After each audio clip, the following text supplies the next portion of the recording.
नमस्कार मित्रों, हमारे YouTube चैनल ज्ञानशाला एकेडमी में आपका स्वागत है। आज हम इस वीडियो के माध्यम से भारत के एक बहुत महत्वपूर्ण मिशन सागर 2 के बारे में बात करेंगे। यह मिशन एक बार फिर इसलिए चर्चा में रहा क्योंकि इस मिशन के अंतर्गत INS ऐरावत इरिट्रिया पोर्ट पे पहुंच गया। इरिट्रिया के मसावा पोर्ट पे पहुंच गया ढेर सारी खाद्य सामग्री को लेकर। उससे कुछ ही दिन पहले यही ऐरावत 2 नवंबर को पोर्ट सूडान पे पहुंचा था, जब उसने वहां के लोगों को, सूडान के लोगों को लगभग 100 टन का जो खाद्य सामग्री है वो पहुंचाई थी। मिशन सागर 2 की अगर हम बात करें तो यह उसी मिशन सागर का दूसरा चरण है जिसकी शुरुआत मई 2020 में, यानी कि 10 मई से एक प्रोजेक्ट शुरू किया था, एक मिशन शुरू किया था सरकार ने, जिसे मिशन सागर कहते थे। उसी का दूसरा चरण है। पहले चरण में जिसकी शुरुआत 10 मई से हुई थी, उस फर्स्ट चरण में क्या हुआ था, 5 देशों में भारत सरकार ने इस मिशन के अंतर्गत एड पहुंचाई थी। वो देश थे मालदीव, मॉरिशस, मेडागास्कर, कोमोरोस और सेशल्स। वहां पे सहायता पहुंचाई थी पहले चरण में। और अब इस मिशन के दूसरे चरण में, जिसे सागर 2 कहा जा रहा है, भारत सरकार सूडान, साउथ सूडान, जिबूती और इरिट्रिया जैसे देशों में सहायता पहुंचा रही है। इसमें से जिन देशों का मैंने नाम लिया, इनमें से कुछ देश हॉर्न ऑफ अफ्रीका की कंट्रीज हैं। आपको ये बताना कमेंट सेक्शन में कि ये कौन सी कंट्रीज हैं इन चारों में से जो हॉर्न ऑफ अफ्रीका के हिस्से हैं। ये जो सरकार का मिशन है, जो मिशन सागर है, ये जो कोविड-19 की वजह से जो आपातकालीन स्थिति पैदा हो गई है, उससे निपटने के लिए इन देशों की सहायता करने का भारत सरकार का एक प्रयास है।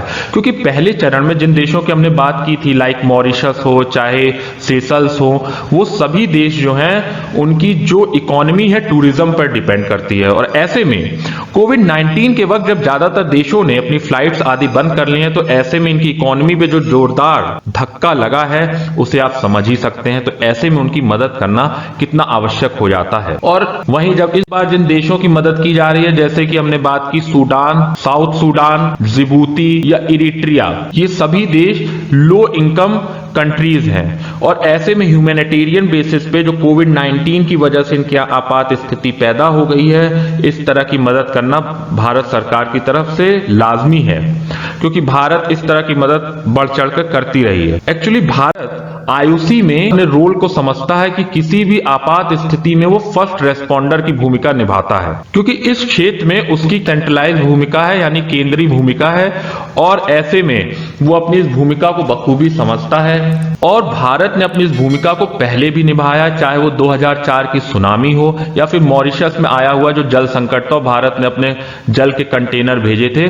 उन सभी विपरीत परिस्थितियों में भारत ने आगे बढ़ चढ़कर देशों की मदद की है। और साथ ही ये जो सारी कवायद हो रही है, जो 2015 में भारत सरकार ने एक पहल शुरू की थी जिसे सागर बोलते हैं, मतलब security and growth for all in the region, यानी कि IOR रीजन में जो सारे देश हैं उनकी सिक्योरिटी और ग्रोथ को सुनिश्चित करने के लिए जो एक दृष्टिकोण है भारत सरकार का, ये जो सारा प्रयास है उसके भी अकॉर्डिंग है, यानी कि उस बड़े विजन के अनुरूप भी ये भारत सरकार की मदद है। अब हम ये देख लेते हैं कि आखिर ये देश क्यों महत्वपूर्ण है और ये जो सारा IOR रीजन है, इंडियन ओशन रीजन है, यही इतना क्यों महत्वपूर्ण है और यहाँ पे भारत की भूमिका क्यों इतनी महत्वपूर्ण हो जाती है। ये जो सभी देश हमने जिनकी बात की है, जो जिनको मिशन सागर के पहले चरण में अथवा दूसरे चरण में कवर किया जा रहा है, वो सभी IOR इंडियन ओशन रीजन के महत्वपूर्ण शिपिंग रूट्स पर हैं। और आपको पता ही होगा, जो इंडियन ओशन है वो दुनिया के जो कंटेनर शिप हैं उनका लगभग हाफ, और जहां पर कार्गो शिप्स की बात है तो 1/3,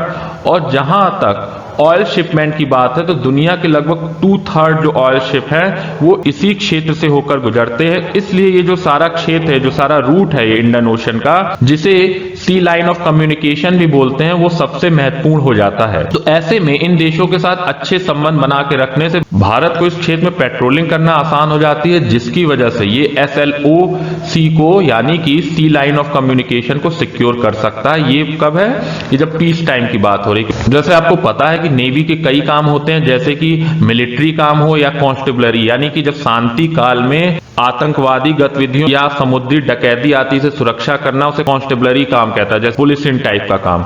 तो वो जो काम है पीस टाइम में, उस काम को करने में आसानी देगा इन देशों से संबंध होना। और वहीं अगर युद्ध के समय में भी इस क्षेत्र की भूमिका इसलिए बढ़ जाती है क्योंकि जो हमारे शत्रु देश हैं उनकी भी एक ये महत्वपूर्ण कम्युनिकेशन लाइन है। तो ऐसे में इस कम्युनिकेशन लाइन को काट देने से युद्ध क्षेत्र में बहुत सहायता मिल सकती है। तो ऐसे में इस जो पूरा जो क्षेत्र है इसके आप महत्व को समझ ही सकते हैं। आइए अब हम मिशन सागर के बारे में बात कर लेते हैं, जिसकी बात हम कर आए थे कि जिसे 2015 में भारत सरकार ने एक दृष्टिकोण के रूप में शुरुआत की थी IOC रीजन में, जिसकी full form security and growth for all in the region है, क्योंकि इस विजन के माध्यम से भारत इस क्षेत्र में इकोनॉमिक और सिक्योरिटी कोऑपरेशन बढ़ाने की इस दृष्टिकोण के माध्यम से कवायद कर रहा है। और साथ ही ये जो मैरीटाइम नेबर्स हैं, जो भारत के जो समुद्री जो पड़ोसी हैं, उनके यहाँ सिक्योरिटी कैपेबिलिटी को बढ़ाने में सहायता भी कर रहा है। ऐसा भारत क्यों कर रहा है? एक तो उसके खुद के नेशनल इंटरेस्ट हैं इस क्षेत्र में, और साथ ही इस पूरे क्षेत्र में इंटरनेशनल लॉ के अनुसार काम हो सके, इस चीज को एंश्योर करने के लिए भारत सरकार के पहले, क्योंकि आप जान रहे हैं इस क्षेत्र में चीन की गतिविधि हाल के समय में काफी बढ़ गई है। एक तो वो इस क्षेत्र में भारत को स्ट्रिंग ऑफ पर्ल्स जैसी अपनी रणनीति के माध्यम से घेरना चाह रहा है, दूसरी तरफ कि वो यहाँ पर ये जो इस क्षेत्र में है वहां के छोटे छोटे देशों में अपने पोर्ट्स स्थापित करके भारत को घेर रहा है। वहीं यहाँ पर उसने अपनी न्यूक्लियर शिप्स की भी पेट्रोलिंग शुरू की है, यानी कि यहाँ पे उसने पेट्रोलिंग भी बढ़ा दी है और स्ट्रिंग ऑफ पर्ल्स जैसी अपनी रणनीति के माध्यम से छोटे छोटे देशों में अपने अड्डे भी बना रहा है। तो ऐसे में भारत सरकार के लिए या भारत के लिए और भी महत्वपूर्ण हो जाता है कि इस क्षेत्र में अपनी क्रियाशीलता बढ़ाए और इस क्षेत्र में आने वाले देशों के बीच अपने प्रति एक सौहार्द की स्थिति बना कर रखे। इसी के साथ हम इस वीडियो को समाप्त करते हैं। आशा करता हूं इस वीडियो के माध्यम से आपकी इस विषय के संबंध में समझ बेहतर हुई होगी। अगले वीडियो में हम एक नए विषय के साथ फिर हाजिर होंगे। तब तक के लिए नमस्कार, जय हिंद।